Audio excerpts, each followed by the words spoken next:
Ladies and gentlemen, emo.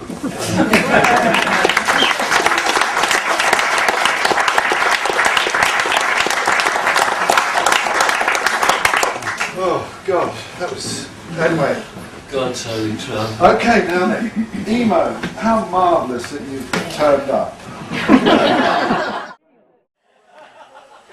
I recognise him. Charismatic George, isn't he? He's down the right, I recognise him. That was in Woolworths. Oh, this was the one. I recognise the face. I know now, yeah.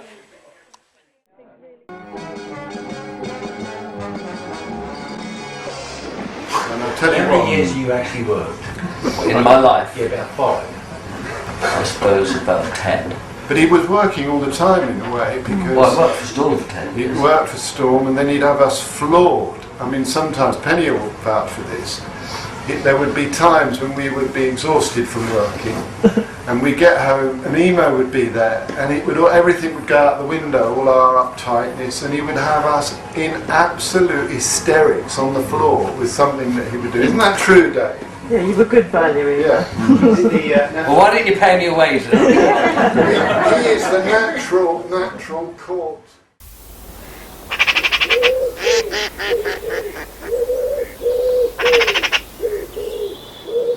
And so you got to know Nigel, but how did you meet Nigel Lesmore Gordon?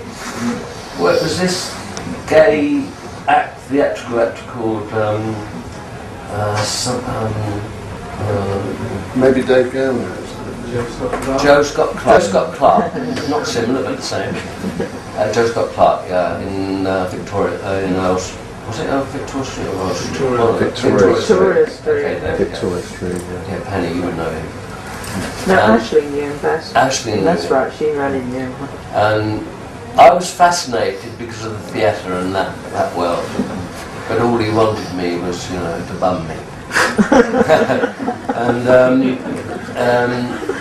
and tried to get me drunk on various occasions, but I was very aware of it, and I thought I'll wait till the one I like, and not this big fat guy. And that's when I met Nigel, and that was when I met Nigel and then Jenny, of course.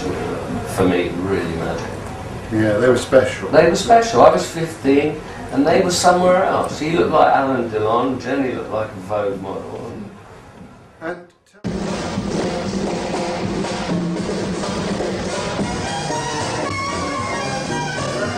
Sid, is that how you met? Well, no, I met Sid through Rosemary, his sister. I knew Rosemary when she was 14 and I was 15 and a half. And that's when I met Sid in the Criterion. And it was an instant thing. Like, there's certain people you meet, it's an instant, like soulmate. Yeah. And as soon as I saw him, I knew that. It's very eccentric, wasn't it, Sid? First time I ever saw Sid, there was George Marshall. This was in the days before jeans and stuff, and we used to wear kind of trousers, and we used to go to this free church. We used to wear, instead of wearing jeans, we'd wear kind of trousers, smart shoes. Trousers. And we went to a club jeans. on Cherry Road with a free church. Oh yeah. And they've had these crummy American records, and this guy walks in with a pair of Wellington boots and jeans, and that was Sid. Okay. So he was kind of a bit eccentric, bit strange then, very noticeable. Always laughing, always happy. He was very happy. Always very happy person. Yeah. Well, he was very shy, very sweet, very innocent, very lovely guy, and he was so bubbly. Yeah. And he was wonderful to be with.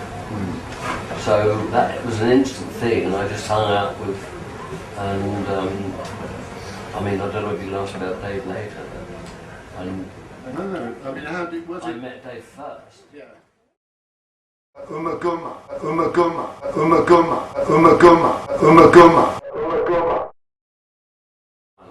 And what about, I know one line that was yours, Umaguma is the name of one of the Floyd albums, for somebody who those don't know. Tell me about Umaguma, Emo. Yeah, that was basically one of my breakdowns in When I Get Home. It was a bit sexist at the time, but then I was only a boy. When I get home tonight, am I going to make love to my girlfriend? Am I gonna get any? am I going to get any? Yeah, I am going to. I'm gonna get some of them. And of course, when Dave heard it in '68, I mean, he died because it was obvious, you know, that's what it meant, and yeah, it's like laughing. And then they used it in the LP a year later in '69, and I did say to Roger and Dave, "Can I have a little bit of credit for that?" And they just laughed at me. Like, who are you? And of course, because things like that, they spread like fire and everyone uses them and the origin is lost. Yeah. Now, I want to open it up. Iain, I wonder if you could tell the ladies and gentlemen about what you did in the photo booth at Woolworths. You go on, tell them.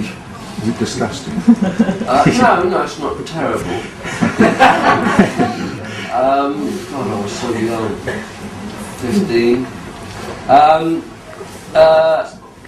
Well, I used to go there all the time to have my photos taken, and I must. It's only meant to be for your face. I can't remember doing it. I really can't remember it. This comes back to me from various people that were there at the time, and I mean, I know I did a lot of stuff, but I obviously did do a movie. Pulled my trousers down and was having photographs taken of me,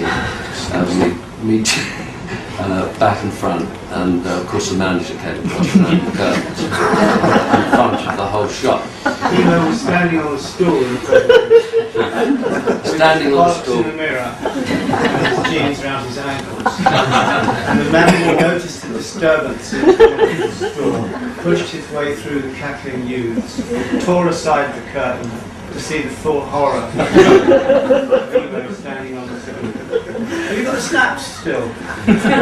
Sadly, I did have a wallet full of all these wonderful photos of me, Charlie, and Max, and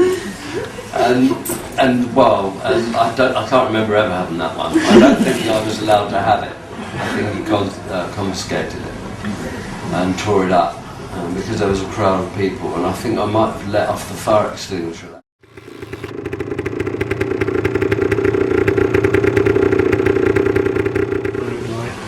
And the Civic Restaurant. Oh, yes. Oh, right. Oh, yeah. The Civic Restaurant.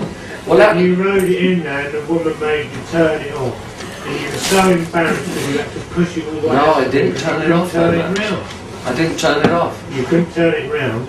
No, I went out the exit door. That was a dare from whoever was standing outside Miller's. We were bored stiff.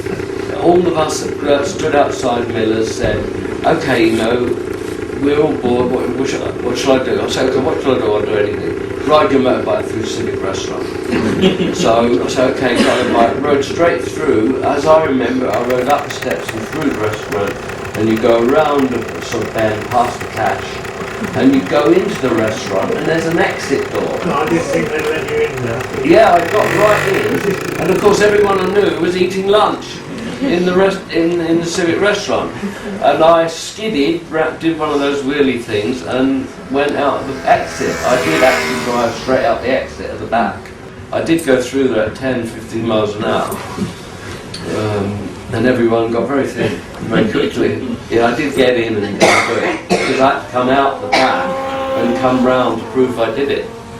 And the noise of the acoustics in the Civic Restaurant motorbike with a megaphone on it, no baffles in it, you can hear it.